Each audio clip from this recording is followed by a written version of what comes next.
Many of us have seen a great deal of making tracks over the last few years, but what's it really like? What's it like to operate? Can I have a go? Yes, you can.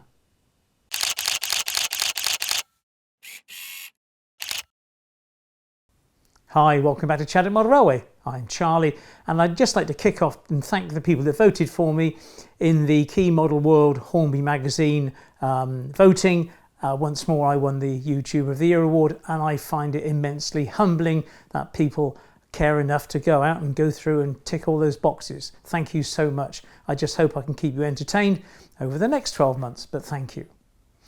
Right, moving on. So at the Great Electric Train Show last weekend, Pete Waterman and his team of guys known as the Rail Nuts had Making Tracks 4 on display. I got a little bit involved and went behind the scenes and had a little look around. And then it occurs to me then that there's opportunities for us ordinary folk to both drive the trains from the inside and from the outside.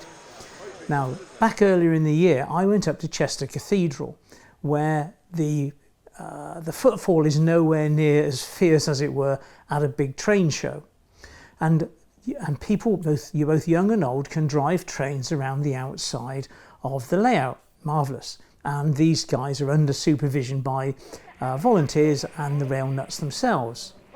Now, I spoke to Chris, one of the key players of the Rail Nuts, who mentioned a forthcoming event where they do need volunteers, railway modellers who are interested, who want to come on the inside of the layout and run trains for a day, a few days, even a session perhaps. And if you've got no experience whatsoever, these opportunities are still open to you, and I will leave all the details down in the video later on. Right, so what's it all about? Well, Making Tracks 4 is clearly only one element of Making Tracks. It's obviously a quarter, and it's 64 foot long, and it was erected at the Great Electric Train Show. They started assembling on the Friday, and close of play Friday she was up and running, ready to go, and then Saturday and Sunday open to the general public.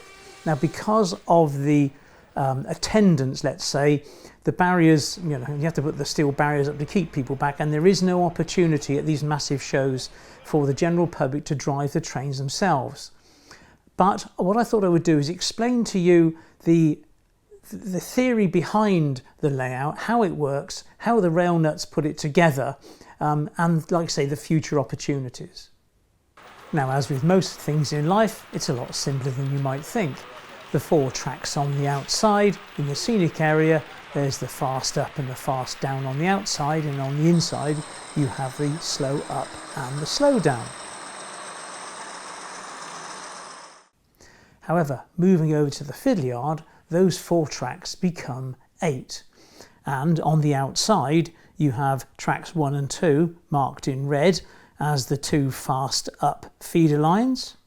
And then on tracks 3 and 4, in yellow, you have the fast down feeder lines. Moving inwards again, into the green, you have the 5 and 6, which is the slow up. And similarly, in the blue, you have tracks 7 and 8, which is the slow down. So you have 2 tracks, 2 sidings feeding each of the main tracks on the scenic side. It's all kind of straightforward. Now, having the colour coding is fundamental, because the up fast being the red lines, you'll find that the chaps that are wearing the red waistcoats are running the up fast, whereas the chaps that are in yellow are running the down fast, and the green waistcoats run the slow up and the blue waistcoats the slow down. And there are coloured markers on the tablets to show which tracks they should be used on. All straightforward, and the guys in the white waistcoats tend to be sort of just earmarked as official staff or perhaps supervisors. Now, what is obvious is there is a very complex catenary network on this layout, and how do you get the train to get its pantograph underneath the wires as it leaves the fiddle yard? Well, this is a rather ingenious method devised by Aaron. The loco, as it comes out of the fiddle yard, there's a piece of rail that's kind of bent upwards, and it picks up this piece of rail, lowers the pantograph, and then proceeds out into the main layout. Aaron, Very ingenious. Good on you. What sort of speed do you want to go at? That's absolutely fine.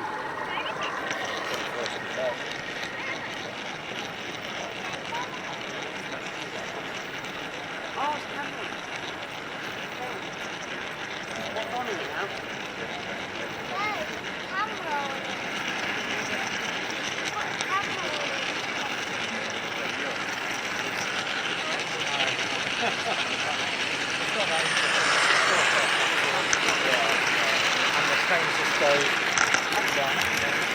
There's one train, the whole line. The camera will do it. It's a plastic.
Access to and from the layout is via a duck under system. Quite straightforward for the younger folks, but it is more challenging for the less nimble.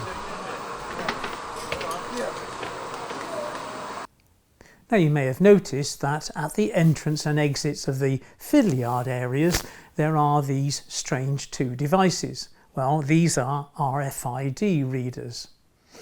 So to that end, every locomotive has an RFID tag installed, so when the loco passes by the RFID reader, its presence is registered. Now, what do we do with that information? Well, through some clever electronics, we can bring that up to these departure boards. Now, there's two departure boards on Making Tracks 4. One's a kind of an up board and one's a down board. And as you can see here, the information is displayed. Please excuse the fact that the timings haven't been reset, but it's quite an exciting feature because you can have a train such as at Chadwick, which might come out of the fiddle yard, it gets registered, it's going to Chadwick Parkway and then on to Temple Meads or wherever, and of course its time is registered and you can bring it up on a board. An interesting sort of application that might be useful to people with larger layouts. So it's an interesting avenue to look into. I've mentioned it to Dave Fenton, my interest, and perhaps we can move forward on this commercially.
access to Chester.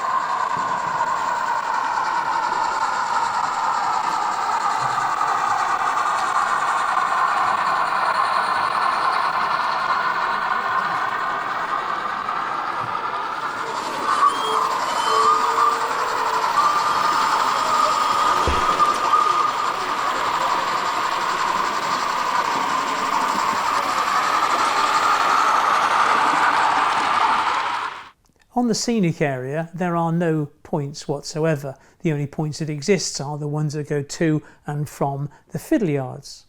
Therefore, they have very few shorts and very few derailments. However, our cement wagon number 6 has other ideas.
Where the lower doing the backside, the whole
Do you want to send that straight through? You didn't flip the point. Right, what I'll do is I'll send it to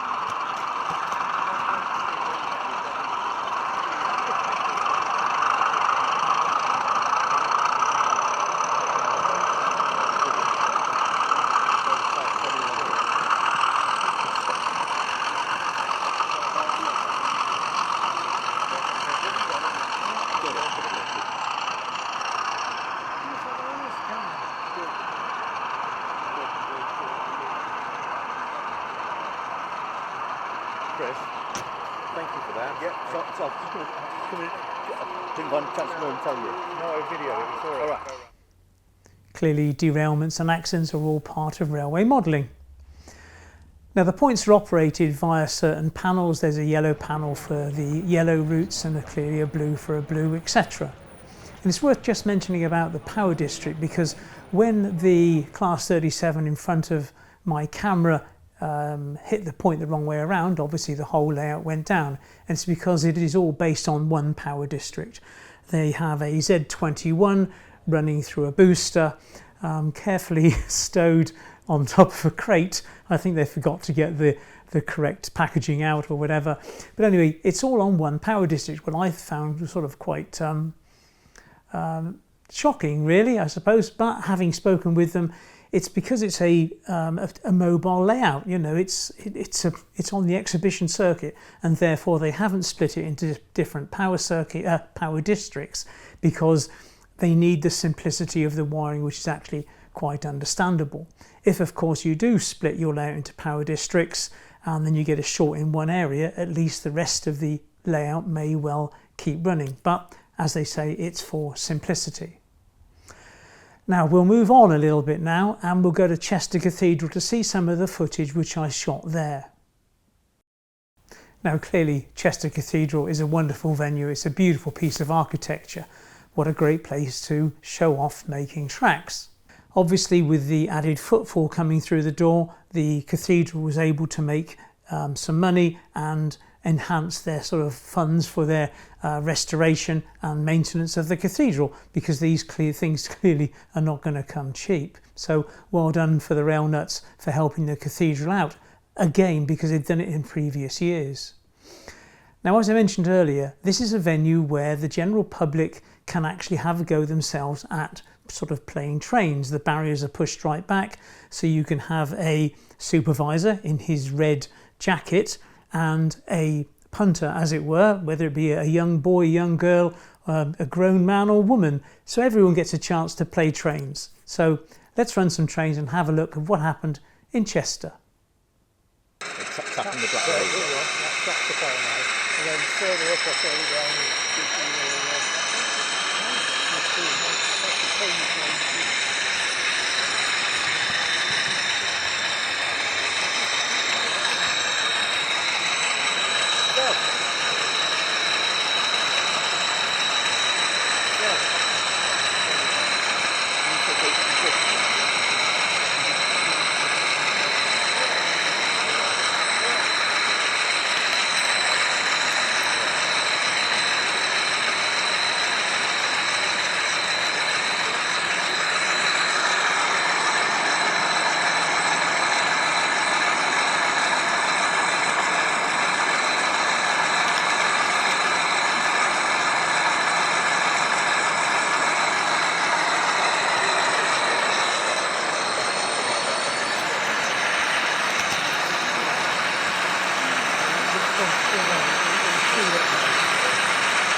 with DCC as well, isn't he? Yeah.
I think that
Yeah, it's more than magnificent. You can see this,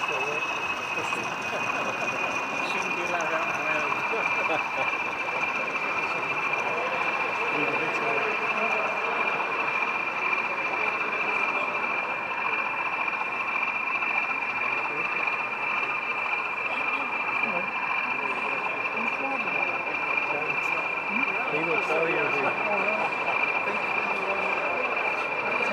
I'm stuck at it.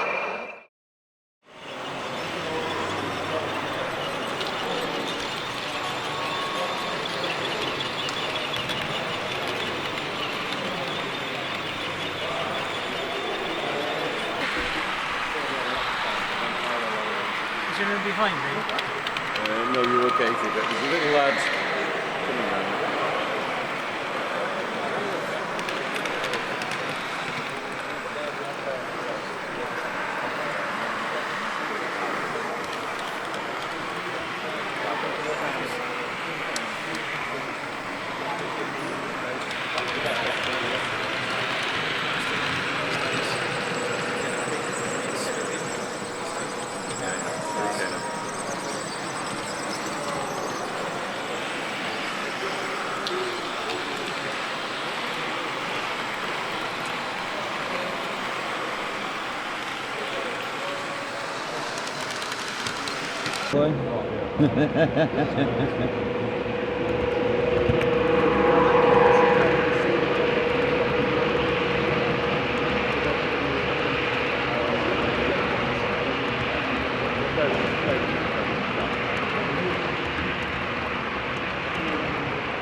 Shot where I pause at the end. So,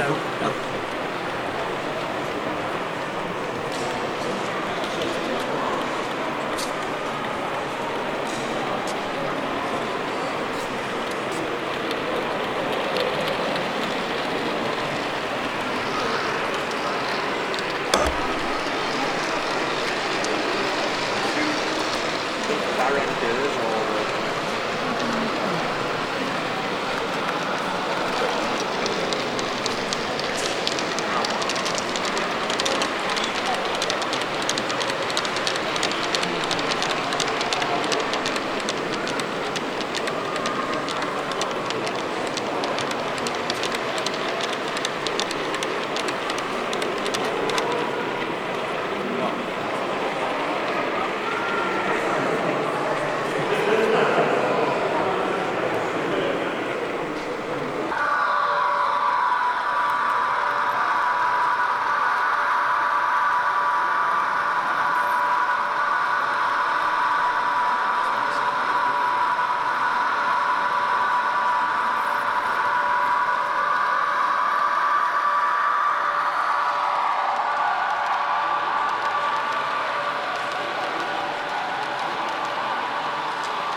So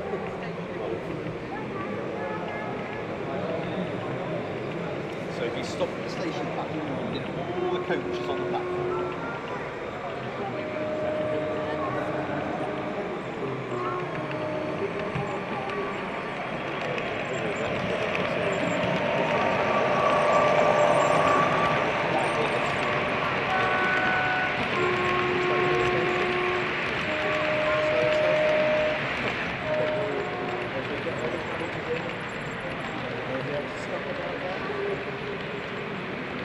Perfect, Catherine, well done.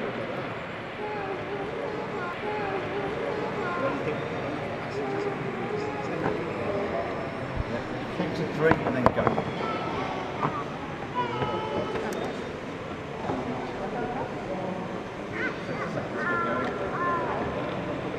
Good, one of them like a wagon, isn't it? I love the little baby. That's a soap holder. It holds soap like bread. Oh, is there a bird? Oh, yeah. That's a cat, isn't it? Yeah. You've got your feathers like that here. You see that little bird? Can go back into modelling a year or so because every time live.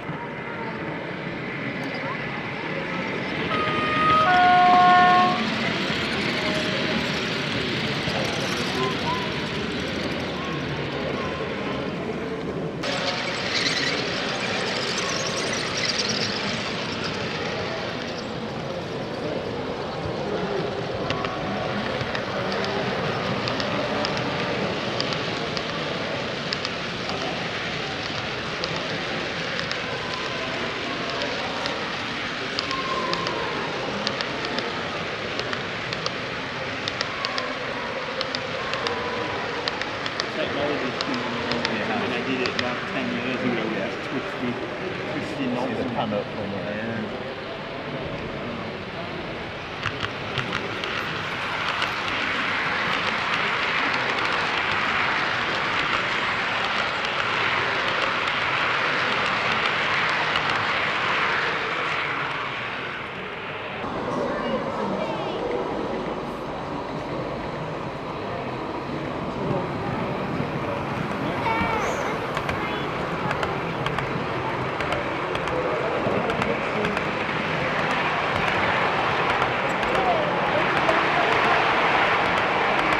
You're not using your other camera. Oh, you will use it for that one. If you get the chance, Charlie, try and video the pantograph on that 87. It's our only working pantograph.